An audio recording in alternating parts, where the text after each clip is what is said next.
IPL 2026 মৌসুমের আগে Kolkata night Riders তাদের স্কোয়াড থেকে বাংলাদেশ পেসার মুস্তাফিজুর রহমানকে ছেড়ে দিয়েছে। ভারতীয় ক্রিকেট বোর্ড বিসিসিআইয়ের নির্দেশে এই সিদ্ধান্ত নেওয়া হয়েছে।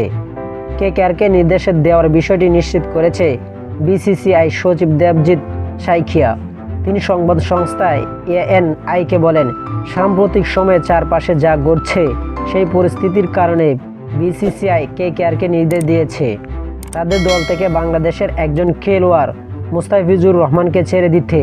একই সঙ্গে বিসিসিআই জানিয়েছে তারা চাইলে বিকল্প খেলোয়াড় নেওয়ার অনুমতি দেওয়া হবে।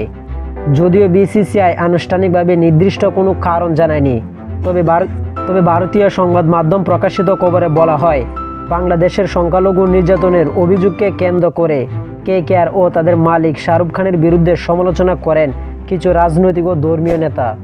ওই প্রেক্ষাপটে বিসিসিআই সিদ্ধান্ত নেওয়া বলে ধারণা করা হচ্ছে।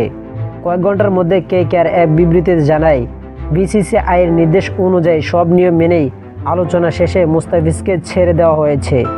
এদিকে মুস্তাফিজকে নিয়ে বিসিসিআইয়ের বক্তব্যের একদিন আগে বাংলাদেশের হোম সিজনের সূচি ঘোষণা করেছেন বাংলাদেশ ক্রিকেট বোর্ড, যেখানে 2026 সালের মার্চ থেকে ভারতের বিপক্ষে 3টি ওয়ানডে ও 3টি টি-20 সিরিজ রয়েছে।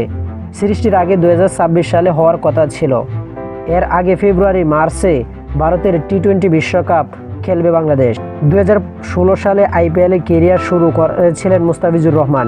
এর আগে Sunrise Hyderabad, Mumbai Indians, Rajasthan Royals, Delhi Capitals ও চেন্নাই সুপার কিংসের হয়ে খেলেছিলেন। তা আশা করি যারা টি স্পোর্ট গেলে চ্যানেলটি সাবস্ক্রাইব করেন না, সবাই টি স্পোর্ট গেলে চ্যানেলটি সাবস্ক্রাইব করবেন।